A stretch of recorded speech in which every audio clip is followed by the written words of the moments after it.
빈님들 안녕하세요. 오늘부터는 우리 베드로전서 5장 10절과 11절 말씀으로 함께 은혜를 나누고자 합니다. 여러분에게 혹시 어떤 어려움이 있진 않은지, 고통이 있진 않은지, 차마 누군가에게 말할 수 없는 아픔이 있지 않은지 염려가 됩니다. 저 또한 그렇게 날마다 순탄한 삶을 살고 있다고 할 수는 없습니다. 여러분, 우린 누구나 살아가는 길에 힘든 일이 얼마든지 있을 수 있습니다. 힘든 일이 있는 것은 어쩌면 인생의 당연한 모습일지도 모릅니다. 이렇게 힘든 일 또는 외로운 시간, 어두움 속에 갇혀 있는 것만 같은 시간이 우리만 겪고 있고 내가 무언가를 잘못하여 일어난 것 같은 것처럼 여러분이 여겨질지도 모르겠습니다.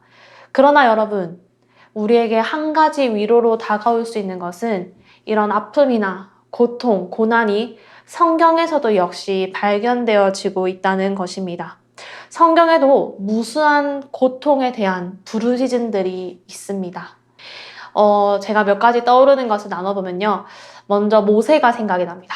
모세는 이스라엘 백성들을 광야에서 인도하던 와중에 여러 가지 괴로움과 갈등과 고통에 직면했었습니다.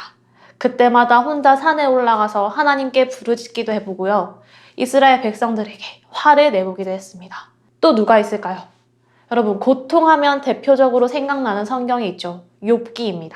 어쩌면 여러분 중에서도 욥과 같이 처참한 상황에 지금 처해 있을지도 모르겠습니다. 욥의 고통은 매우 괴로웠습니다. 가지고 있는 재물들과 재산들이 없어진 것뿐만이 아니라 그의 곁에 있던 모든 사람들, 위로해주던 동료들도 없이 그는 철저히 혼자 남게 되었습니다. 그저 몸뚱아리 하나 남아있는데 이 몸뚱아리에마저도 하나님은 고통이 깃들게 하셨습니다. 성경에도 이렇게 고통의 적나라한 모습들이 나타나고 있습니다. 또 한 가지 더 고통의 기록을 나누고 싶은 게 있는데요. 시편입니다, 여러분. 시편의 많은 부분을 쓴 우리가 잘 알고 있는 성경의 인물이 있죠. 다윗입니다. 우리의 믿음의 선조 다윗은 많은 그리스도인이 되고 싶어하는 모델이기도 합니다. 그래서 자녀들의 이름을 다윗이라고 짓는 부모님들도 많이 있죠. 그만큼 다윗은 우리에게 화려한 인물로 남아있지만 시편에 있는 처참한 부르짖음도 많이 있습니다.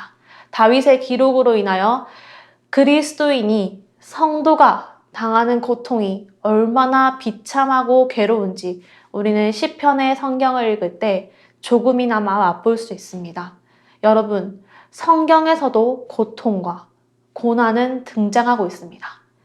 우리가 당하는 고통, 내가 지금 겪고 있는 고난, 성경과 다른 것일까요?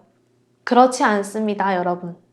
그들의 고통은 고상하고 그들의 고통은 하나님께서 세우신 믿음의 인도자로서, 선조로서, 복음으로 인한 박해로서만 당하는 고통이지 않았습니다. 그들도 우리가 똑같은 인생을 살아갔고 우리와 똑같이 비참하고 괴롭고 비굴한 고통을 당했습니다. 성경에서 나오는 고통도 우리가 당하는 고통과 그렇게 다르다고 할 수 없습니다. 나의 고통은 실제적이고 또 나의 고통은 조잡해 보이고 내가 당하는 이 고통에 대한 태도는 비겁하고 내가 당하는 고통의 모습은 비참하고 그들의 고통은 고상하고 그들의 고통은 고귀하고 성경의 고통과 우리의 고통을 그렇게 나누지 않아도 됩니다. 성경에서 당하는 그 고통의 모습들, 모세의 부르짖음, 욥의 부르짖음, 다윗의 부르짖음도 우리가 당하는 고통처럼 실제적이며 그 고통 속에 그들의 모습이 비겁하기도 했고 그 고통 속에 그들의 모습 또한 이기적이기도 했습니다. 하나님께서는 인생의 고통의 시간을 통하여 하시고자 하는 말씀이 있기 때문입니다. 하나님께서 우리의 인생의 고통 속에서 하시고자 하는 말씀이 무엇일까요? 어쩌면 지금 고난 속에, 고통 속에 있는 빈님이 계시다면 그것이 궁금하지 않을 수도 있습니다. 하나님의 말씀이고 뭐고 지금 너무나 그저 괴로울 수도 있습니다. 하나님의 말씀이고 하나님의 뜻이고 모르겠고 그것은 됐고 나는 지금 억울하고 외로울 수도 있습니다. 그런데 내가 당하는 고통이 바울이 당한 그런 고상한 고통도 아닙니다. 바울이 복음을 전하면서 당했던, 사도들이 복음을 전하면서 당했던 고통과 나의 고통은 차이가 있는 것 같습니다. 내 삶은 그저 꼬여있고 망해버린 것 같고 성경에 관심도 없고 이 고통 속에 담겨있는 하나님의 뜻조차 발견할 필요도 없었던 것처럼 보입니다. 나는 복음을 전하다 당한 고통이 아니라 내가 실수해서, 내 이웃이 잘못해서, 내 가족이 나를 해하려 해서 그냥 고통 속에 버려진 것 같습니다. 감사고 묵상이고 나를 곧 괴롭게 하는 이 상황이 사라졌으면 좋겠거나 나를 괴롭게 하는 그 대상이 사라져 버렸으면 좋겠거나 아니면 내가 이 고통 속에서 사라져 버렸으면 좋겠다는 생각일 뿐일 수도 있습니다. 여러분, 이러한 고통은 여러분에게만 있는 것이 아닙니다.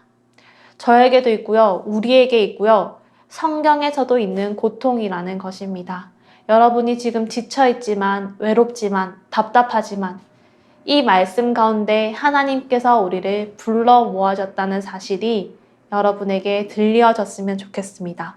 오늘 말씀을 보면은 모든 은혜의 하나님, 그 하나님께서 그리스도 안에서 우리를 부르셨다고 합니다.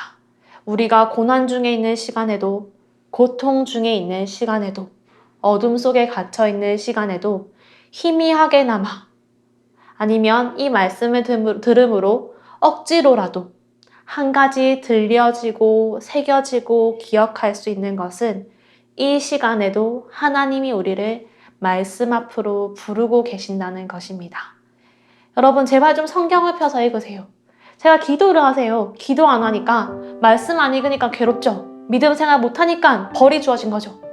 라는 이야기를 하는 것이 절대 아닙니다, 여러분. 어떤 의도에든지, 어떤 동기에든지, 또는 의무라든지, 그 어떠한 이유가 되었든 우리가 지금 이 말씀을 듣고 있는 것은요, 하나님이 우리를 살게 하시려고, 하나님이 우리를 위로하시려고 지금 우리를 불러주신 것입니다. 고통이 있는 인생은 잘못되지 않았습니다. 고난 가운데 있는 인생은 꼬여있는 것이 아닙니다. 그 시간은 우리에게 자연히 주어지고요.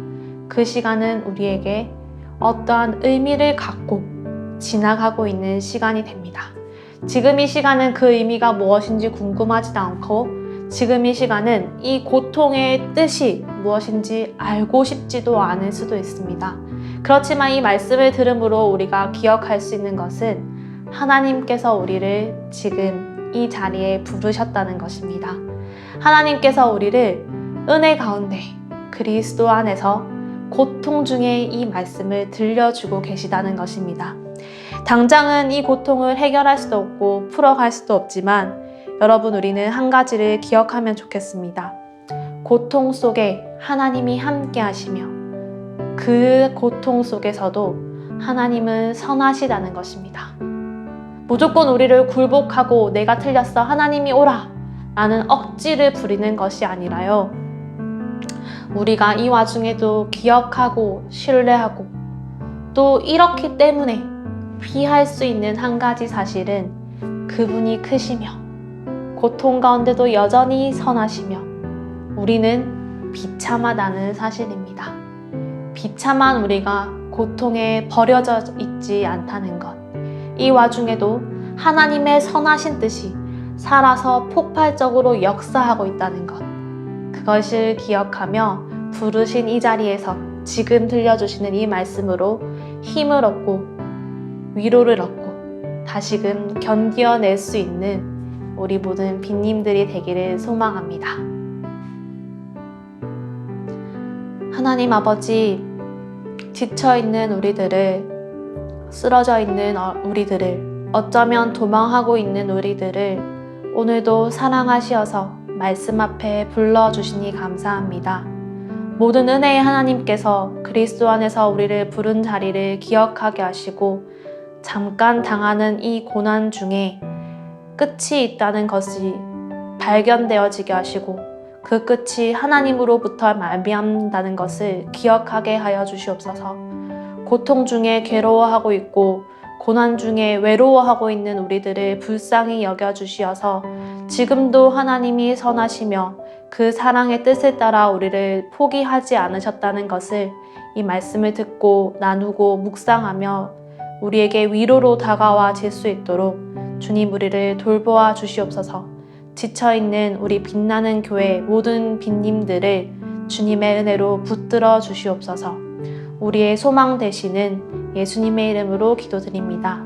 아멘.